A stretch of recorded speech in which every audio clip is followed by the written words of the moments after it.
कैसे हैं आप सब। स्वागत है आपका टीचिंग इंस्टीट्यूट में। बात करेंगे आज हम लोग सीटेट दिसंबर जनवरी 2021 और 22 में जो आपके एग्ज़ाम्स होने वाले हैं इसके लिए हम मैथ की पैडागोजी लाए हैं। आपको यहाँ पर पैडागोजी मैथ की क्वेश्चन करवाएंगे। आज हमारी क्लास 1 है। इससे पहले हमने CDP के कर दिए हैं, EVS के कर दिए हैं। इस वीडियो के डिस्क्रिप्शन बॉक्स में आपको सभी का लिंक मिल जाएगा, आप जाके पूरी वीडियो देख सकते हैं। तो चलिए आज हम पहला क्वेश्चन देखते हैं। पहला क्वेश्चन यहाँ पर कहता है, गणित में संकल्पना मानचित्र क्या दर्शाते हैं। आपके पैडागोजी मैथ में आपके 30 नंबर मैथ के पूछे जाते हैं। 30 में आपके 15 नंबर पैडागोजी सेक्शन से आएगा और 15 नंबर आपके कंटेंट से आएगा। तो कंटेंट वाली वीडियो आपको अलग से मिलेगी। यहाँ पर सिर्फ हम 15 नंबर पैडागोजी सेक्शन से करते हैं, क्योंकि यहाँ पर मैथ्स के क्वेश्चन हम अलग से आपके लिए तैयारी करवा देते हैं प्रैक्टिस सेट के माध्यम से। मैथ के लेक्चर वीडियोज़ भी हम आपको बता दिए हैं। तो चलिए आज का पहला क्वेश्चन है, इसका राइट आंसर आप बताइए। आपके हिसाब से राइट आंसर क्या होने वाले हैं। ऑप्शन नंबर ए देखेंगे, नए ज्ञान को पूर्व ज्ञान से जोड़ने में सहायता करती है। ऑप्शन बी देखेंगे, केवल शिक्षकों द्वारा तैयार किया जाता है। ऑप्शन सी देखेंगे, उपरोक्त दोनों। ऑप्शन डी, इनमें से कोई नहीं। तो आपके क्या राइट आंसर होंगे आपको यहाँ पर बताने हैं। जो कॉन्सेप्ट होते हैं, संकल्पना होते हैं, जिसको हम कॉन्सेप्ट बोलते हैं, ठीक है। कॉन्सेप्ट अगर बोलते हैं, कॉन्सेप्ट यहाँ पर क्या होते हैं, नए ज्ञान को पूर्व ज्ञान से जोड़ने में सहायता करती है। ऑप्शन नंबर यहाँ पर ए राइट आंसर हो जाएगा। नए ज्ञान को पूर्व ज्ञान से जोड़ने में सहायता करती है। क्वेश्चन नंबर 2 देखेंगे, प्राथमिक स्तर पर गणित शिक्षण में आकलन होना चाहिए। जो प्राइमरी लेवल है उनपे जो गणित की जो आकलन होती है वो कैसी होनी चाहिए। तर्क कौशल के विकास का, गणितीय भाषा के विकास में, गणितीय विकास की अवधारणा को समझने में, उपरोक्त डी। क्या राइट आंसर होंगे। राइट आंसर लगाइए आप, आपके हिसाब से क्या राइट आंसर होने चाहिए। यहाँ पर अगर हम बात करें प्राथमिक स्तर पर गणित शिक्षण में आकलन, जो प्राइमरी लेवल के जो गणित शिक्षण के जो आकलन होते हैं, असेसमेंट होते हैं, उसे कैसे कहेंगे। तर्क के विकास का हो सकता है। ऑप्शन ए राइट आंसर होगा। गणित भाषा के विकास में, प्राइमरी लेवल के बच्चे के लिए हम गणित की जो डेवलपमेंट, भाषा का डेवलपमेंट करते हैं, उसके लैंग्वेज का डेवलपमेंट के माध्यम से करेंगे। ऑप्शन सी देखेंगे, गणितीय विकास की अवधारणा को समझने में, किसको समझने में, गणित के जो विकास है उनके कॉन्सेप्ट को यहाँ पर समझने में बात यहाँ पर हो रही है। तो ऑप्शन ए, बी, सी तीनों सही होंगे। तो इस हिसाब से right answer option number D हो जाएंगे। चलिए आगे क्वेश्चन की बात करते हैं हम यहाँ पर। प्राथमिक स्तर पर गणित शिक्षण का सबसे उचित तरीका है। सामूहिक वार्तालाप, व्याख्यान, परियोजना कार्य, सृजनात्मक कार्य। प्राथमिक स्तर पर गणित शिक्षण का उचित तरीका क्या है, ये आपको बताने हैं। ऑप्शन नंबर आपके सामने है। राइट आंसर आप बताइए, आपके हिसाब से क्या राइट आंसर होंगे। चलिए सामूहिक वार्तालाप, जब यहाँ पर डिस्कशन की बात हो रही है, ठीक है, डिस्कशन की बात हो रही है, तो प्राइमरी लेवल के बच्चे उस तरीके से इतना सक्षम नहीं होते हैं डिस्कस वो कर सकें। व्याख्यान की बात करें तो व्याख्यान प्राइमरी लेवल के बच्चे के लिए व्याख्यान मेथड नहीं होता है। ये व्याख्यान मेथड अपर प्राइमरी लेवल के बच्चे के लिए होता है। परियोजना कार्य, प्रोजेक्ट वर्क, ठीक है, प्रोजेक्ट वर्क आप खुद समझिए आपको। तो प्रोजेक्ट वर्क जो होंगे, जो प्राइमरी लेवल के बच्चे होंगे कक्षा 1 से लेके 5 तक, क्या वो प्रोजेक्ट का कंप्लीट कर पाएंगे। नहीं, प्रोजेक्ट वो होती है 6 to 8 और 8 to 10 के बच्चे के लिए होती है। तो ऑप्शन ए यहाँ पर नहीं होगा, ऑप्शन बी नहीं होगा, ऑप्शन सी नहीं होगा। तो सृजनात्मक क्रियाकलाप। अब बताते हैं यहाँ पर सृजनात्मक की जहाँ तक बात होती है, तो सृजनात्मक ये आपको पॉजिटिव टैग वर्ड की गिनती में आती है, ठीक है, पॉजिटिव टैग वर्ड की गिनती में आती है। किसके, प्राइमरी लेवल के बच्चे के लिए। तो ये पेडागोजी का सेक्शन है। पेडागोजी का सेक्शन में हम प्रोजेक्ट माध्यम से नहीं करेंगे। सृजनात्मक कार्य जहाँ पर दिखेगा वो आपके लिए बेस्ट ऑप्शन होंगे। ऑप्शन नंबर डी यहाँ पर राइट आंसर हो जाएंगे। चलिए ये आपके पूछते हैं कंटेंट से क्वेश्चन। आगे वाला कंटेंट वाला सवाल देखते हैं। गणित निष्कर्षों तक पहुंचने का विज्ञान है, या किसने कहा था। जो गणित का जो गणित है वो निष्कर्ष तक पहुंचता है, कंक्लूजन तक पहुंचती है। तो ये किसने कहा था। हॉगबेन ने कहा था, लॉक ने कहा था, रोजर बेगन ने कहा है, बेंजामिन प्यारे ने कहा है। तो राइट आंसर बताइए आपके हिसाब से क्या राइट आंसर होंगे।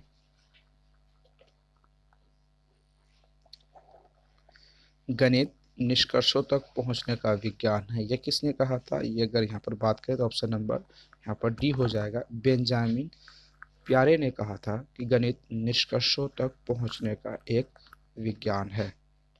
चलिए आगे क्वेश्चन देखते हैं। क्वेश्चन नंबर 5 है, प्राकृतिक संख्याओं में गुण नहीं होते हैं। यहाँ पर नेगेटिव क्वेश्चन है, जहाँ पर आपको नेगेटिव क्वेश्चन पूछे जाते हैं वहाँ 3 क्वेश्चन सही होंगे, 1 क्वेश्चन गलत होंगे। आपको किसे फाइंड करना है? गलत वाले को ढूंढ के सही करना है। प्राकृतिक संख्याओं में गुण नहीं होते हैं। गुणात्मक, तत्समक, योगात्मक, तत्समक, योग, क्रम, विनिमय नियम, इनमें से कोई नहीं। तो राइट आंसर बताइए आपके हिसाब से क्या राइट आंसर होंगे।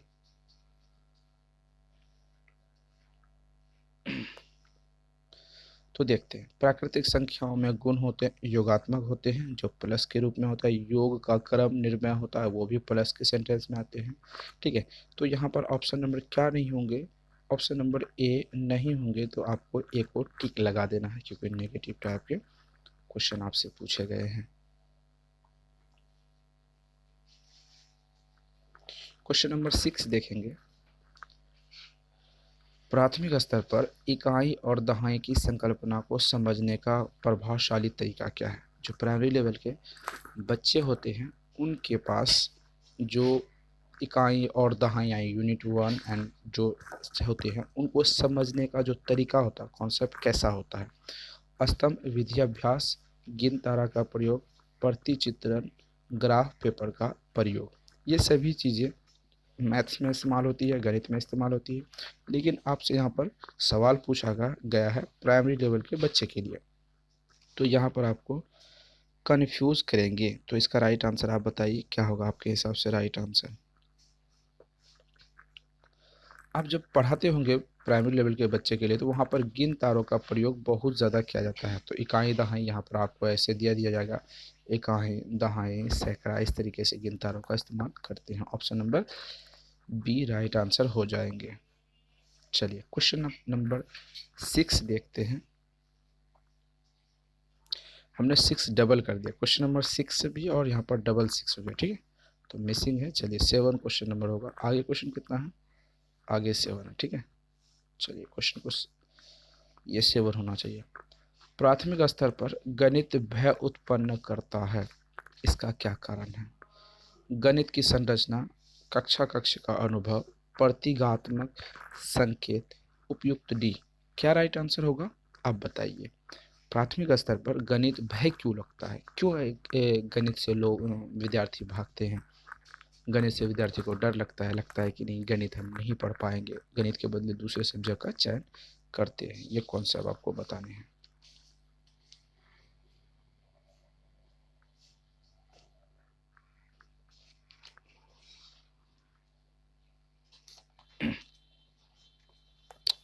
चलिए इसका कॉन्सेप्ट देख लेते हैं। भय क्यों लगता है प्राथमिक स्तर पर गणित में? भय यानी डर क्यों लगता है? गणित की संरचना थोड़ी जटिल संरचना होती है, इस कारण कक्षा का अनुभव आप बेहतर नहीं कर पाते हैं, यानी कि आप टीचर हैं, जब आप बच्चे को पढ़ाते हैं तो वहाँ पर आप बेहतर तरीके से ऐसा माहौल नहीं बनाते हैं कि आपके विद्यार्थी वहाँ पर आपके कक्षा में बैठ के बेहतर तरीके से गणित को पढ़ें। वो कक्षा का अनुभव बच्चे के बेहतर नहीं होते, इस कारण भी भय लगता है। प्रतीकात्मक संकेत, जो उसके संकेत होते हैं एक्स वाई वगैरह वगैरह सब जो संकेतक होते हैं उनसे भी बच्चे परिचित बहुत कम होते हैं, तो डर लगता है। ऑप्शन ए बी सी तीनों सही है, तो इस हिसाब से right answer option number D हो जाएंगे। चलिए सॉरी, आगे क्वेश्चन देखते हैं। गणित के विषय में गलत धारणा क्या है?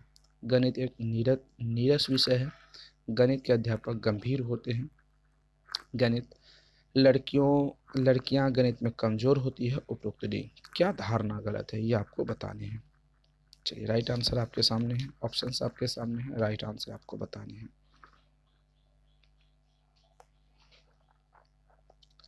लोगों को गणित के बारे में गलत धारणाएं बता दी गई है, जैसे गणित एक नीरस विषय है। बिल्कुल भी ऐसा नहीं है, मतलब जटिल है। अगर आप गणित की कॉन्सेप्ट को, संकल्पना को समझेंगे तो आप बेहतर तरीके से गणित को कवर कर लेंगे। गणित के अध्यापक गंभीर होते हैं? बिल्कुल भी नहीं, वो भी एंटरटेनिंग होते हैं, वो भी मनोरंजन के लिए मनोरंजन होते हैं। उनमें भी एक बुद्धि होती है, वो बेहतर तरीके से अपनी कक्षा का वातावरण बेहतर कर पाते हैं। ऑप्शन बी सही होगा। लड़कियां गणित में कमज़ोर होती है? बिल्कुल ऐसा नहीं है, लड़कियां गणित में कमज़ोर एक्चुअली में ऐसा कुछ नहीं होता। ये लिंग भेदभाव के आधार पे हम बोल सकते हैं, लड़कियां भी गणित में अच्छी होती है। तो तीनों गलत है ऑप्शन है, तो यहाँ पर right answer option number D हो जाएगा।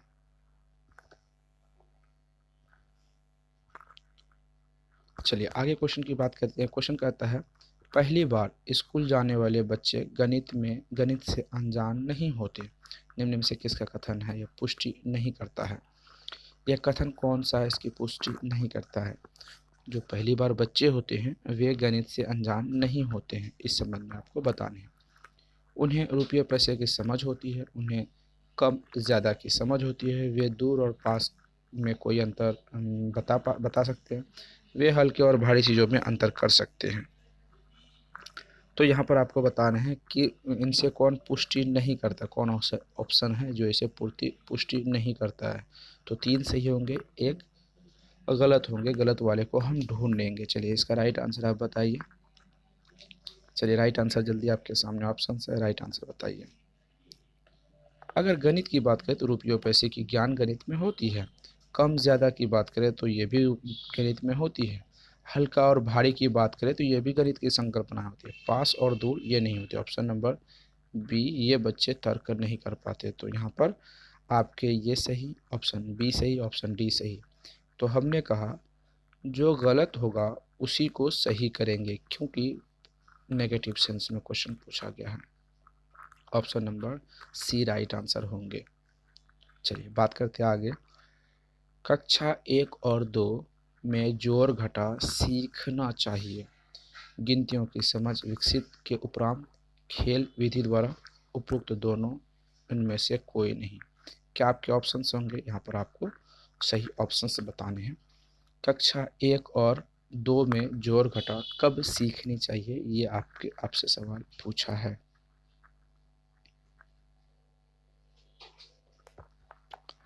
यहाँ पर बात करें गिनतियों की समझ विकसित करने के उपरांत, पहले आपको पता होनी चाहिए एक का मतलब एक होती है, दो का मतलब सिंबल मान लिए यहाँ पर एक अंडे हैं और यहाँ पर दो अंडे हैं। ये चीज़ें बच्चे को पता होनी चाहिए। ये एक अंडा और दो अंडा है, तो ये भी सही हो जाएगा। खेल विधि द्वारा, यहाँ पर अगर बात करें कक्षा 1 और 2 है, मतलब कक्षा 1 क्लास और 2 क्लास की बच्चे की बात हो रही है, तो जहाँ पर भी बच्चे प्राइमरी लेवल के होंगे वो खेल विधि के माध्यम से सीखना पसंद करते हैं। तो यहाँ पर ऑप्शन ए भी सही है, ऑप्शन बी भी सही है। तो उपरोक्त D option, option number D right, option number C right answer हो जाएगा, उपरोक्त दोनों। तो चलिए आगे क्वेश्चन देखते हैं। एनसीएफ से क्वेश्चन आता है। हमने कहा कि आपको एनसीएफ से क्वेश्चन बार बार मिनिमम 5 क्वेश्चन तो एनसीएफ से पूछे जाते हैं, 5 से 4। कारण कि आपको टोटल 5 सब्जेक्ट होते हैं आपके सीटेट में। 5 सब्जेक्ट में, पर सब्जेक्ट में एनसीएफ से क्वेश्चन पूछे जाते हैं, नेशनल करिकुलम फ्रेमवर्क 2005। ठीक है, तो इसके संबंध में आप बेहतर तरीके से एनसीएफ को पढ़ेंगे। तो एनसीएफ को पढ़ने के लिए आप ज़्यादा मेहनत नहीं करेंगे, या फिर इस वीडियो के डिस्क्रिप्शन बॉक्स में लिंक मिल जाएगा, या चैनल पे जाएंगे वहाँ पर आपको मिल जाएगा एनसीएफ की वीडियोस, या फिर आप नोट्स ले लेंगे। इस वीडियो के लास्ट में मैं आपको एक नंबर बताऊंगा, उस नंबर पर आप व्हाट्सअप करके नोट्स ले सकते हैं। नोट्स में आपको एनसीएफ टोटल मिल जाएगी। तो चलिए बात करते हैं। एनसीएफ 2005 के अनुसार निचली कक्षाओं में गणित मूर्त वस्तुओं के माध्यम से कराना चाहिए, क्योंकि मूर्त वस्तुएं आसानी से उपलब्ध होती है। ठीक है, मूर्त का मतलब हम यहाँ पर बात करते हैं, मूर्त का मतलब होता है डायरेक्ट। ठीक है, प्रत्यक्ष, जिसको सॉरी प्रत्यक्ष की यहाँ पर बात हो रही है, सॉरी। तो प्रत्यक्ष मतलब जिसे आप देख सकते हैं। यहाँ पर हम बात कर रहे हैं, यहाँ पर 1 लिखा, यह 2 लिखा, यहाँ पर 3 लिखा है। तो यहाँ पर बात करेंगे हम यहाँ पर 3 3 है, इस तरीके से ये मूर्त हो गई। यहाँ पर अगर बात करें तो 3 पेंसिल है, 1 पेंसिल, 2 पेंसिल, 3 पेंसिल है। यहाँ पर 5 pencil, 1 pencil, 2 pencil, 3 pencil, 4 pencil, 5 pencil. तो जो चीज़ें वस्तुओं को देख सकते हैं, उसे छू सकते हैं, उसे गिनती कर सकते हैं, वो मूर्त चीज़ें कहलाते हैं, प्रत्यक्ष की गिनती में वो आते हैं। ठीक है, ऑप्शन देखते हैं। मूर्त, क्योंकि मूर्त वस्तुएं आसानी से उपलब्ध होती है, ताकि बच्चे दैनिक जीवन में प्रयोग किए जाने वाले अपनी गणितीय चिंतन का तार्किक तरीके से संबंध स्थापित करने में सक्षम हो सके। इससे शिक्षक का न्यूनतम हस्तक्षेप होता है, क्योंकि बच्चे वस्तुओं से खेलना पसंद करते हैं। एनसेफ 2005 ने क्या कहा है मूर्त वस्तुओं के संबंध में, ये आपको यहाँ पर बताए हैं। यहाँ पर ऑप्शन नंबर आपके बी राइट आंसर हो जाएंगे।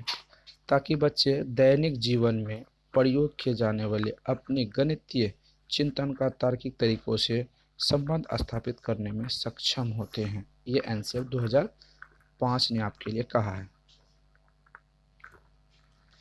आगे क्वेश्चन देखते हैं। गणित के उच्च लक्ष्य में सम्मिलित नहीं है। क्या नहीं है? जब नेगेटिव सेंस में पूछे तो 3 सही और 1 गलत, हमें किसे ढूंढना होगा? यहाँ पर गलत को ढूंढना होगा। गणितीय सोच का विकास करना, तर्क करने की क्षमता, सूत्रों को रटना, समस्या पहचान कर उसका हल करना। अब बताते हैं ये किसका क्वेश्चन है? ये पैडागोजी का, ये पैडागोजी का सेक्शन है। पैडागोजी का जब भी आपसे 15 नंबर पर सब्जेक्ट में पूछे जाते हैं और आपको 75 नंबर पूरे क्वेश्चन में पूछ जाते हैं, तो इसे समझने के लिए क्या करेंगे आप? टैग वाली वीडियो देखेंगे, टैग एंड ट्रिक वाली वीडियो देखेंगे। इससे आसानी से 20 से 25 टैग एंड ट्रिक है, उसके माध्यम से आप कंप्लीट कर सकते हैं। तो चलिए इस क्वेश्चन को हम उसी के माध्यम से करेंगे। गणितीय सोच विकसित करना, जब हम गणित का जो लक्ष्य होता है, गणित की सोच को, गणित की समझ को डेवलप तो करना होता है, ये सही हो जाएगा। तर्क करना, जितने भी चीज़ें तर्क करने की क्षमता होती है वो भी तो बेहतर होते हैं, वो भी पॉजिटिव टैग वर्ड में आते हैं। ठीक है, ये भी पॉजिटिव टैग वर्ड में आते हैं। सूत्रों को रटना, जब हम बात करेंगे रटने की, याद करने की, तो वो गलत हो जाएंगे, वो किस में आएंगे? नेगेटिव टैग वर्ड में आ जाएंगे। ठीक है, तो इनमें से आगे देखेंगे समस्या समाधान करना, हल करना, हल ढूंढना, ये भी पॉजिटिव टैग वर्ड में आते हैं। तो आपके ऑप्शन नंबर गलत हो जाएंगे सी। हमें सी को क्या करना होगा? गलत करना होगा। ठीक है, नेगेटिव सेंस में क्वेश्चन पूछा गया है।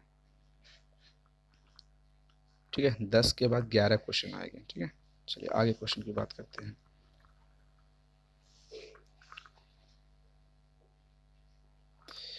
अनुमान लगाना के कौशल में शामिल है। जो आप अनुमान लगाते हैं वो कौन से कौशल में शामिल है, कौन से स्किल में शामिल है, ये आपको यहाँ पर बताने हैं। सन्निकटता का, इष्टीकरण का, उपयुक्त डी, ए एंड बी दोनों, इनमें से कोई नहीं। अनुमान जो आप लगाते हैं वो किस में सम्मिलित है, ये आपको बताने हैं।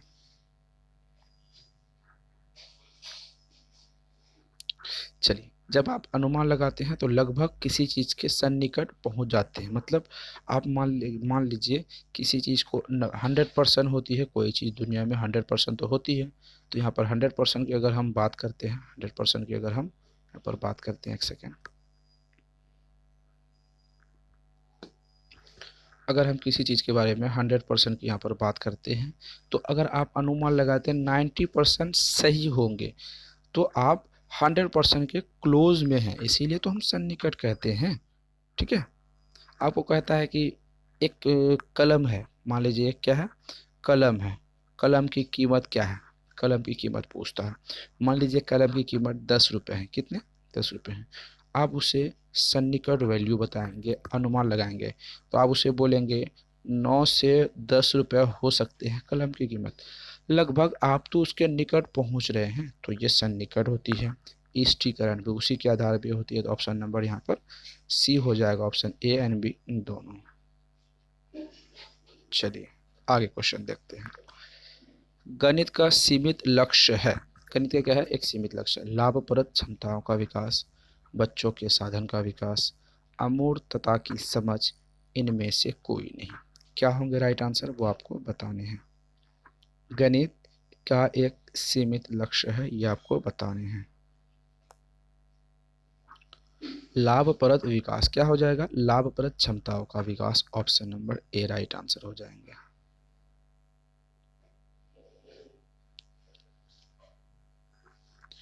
चलिए क्वेश्चन नंबर 14 देखते हैं।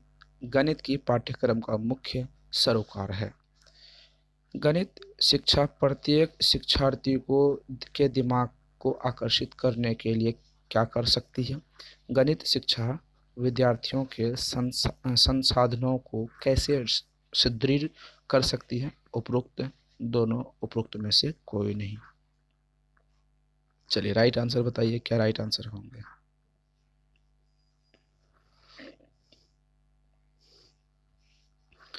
यहाँ पर आपके ऑप्शन नंबर ए सही होंगे, ऑप्शन नंबर बी सही होंगे, तो इस हिसाब से आप कह सकते हैं option number D, option number C दोनों सही हो जाएंगे। तो ये थी आज की हमारी 15 क्वेश्चन। आप 15 में से कितने कर पाए हैं ये आपको कमेंट सेक्शन में बताने हैं। ठीक है, मिनिमम आपको 15 में से 12 आंसर करने ही होंगे, तभी आप बेहतर स्कोर कर पाएंगे। अब यहाँ पर 14 क्वेश्चन है, तो आप बोल रहे हैं 15 क्वेश्चन कैसे हो सकते हैं, क्योंकि 6 क्वेश्चन हमने डबल बार वहाँ पर जब हम टाइपिंग मिस्टेक हुई थी 6 को डबल बार टाइप किया गया था। ठीक है, आप 15 को 15 कितने अच्छी तरीके से कर पाते हैं ये आप हमें कमेंट सेक्शन में ज़रूर बताएंगे। टीचिंग इंस्टीट्यूट को सब्सक्राइब कर लेंगे, बेल आइकन को प्रेस करके वीडियो को लाइक एंड शेयर जरूर करेंगे। 7634993536 नंबर पर व्हाट्सएप करके कंप्लीट नोट्स आप ले सकते हैं। UP TET and C TET दोनों की कंप्लीट नोट्स तैयार हो चुकी है। यहाँ पर आपको 100% सफलता की गारंटी मिलती है। हमने 3 स्तंभ बनाए हैं सफल 130 प्लस मार्क्स लाने के लिए। तो 3 स्तंभ क्या है? सबसे पहले आपको लेक्चर वीडियोस देखने होंगे, उसके बाद प्रैक्टिस सेट में भाग लीजिए, आप नोट्स लीजिए, बस ये तीनों कर लीजिए, आपको बुक्स की कोई ज़रूरत नहीं पड़ेगी। तो फिर मिलते हैं अगले वीडियो में। Thank you.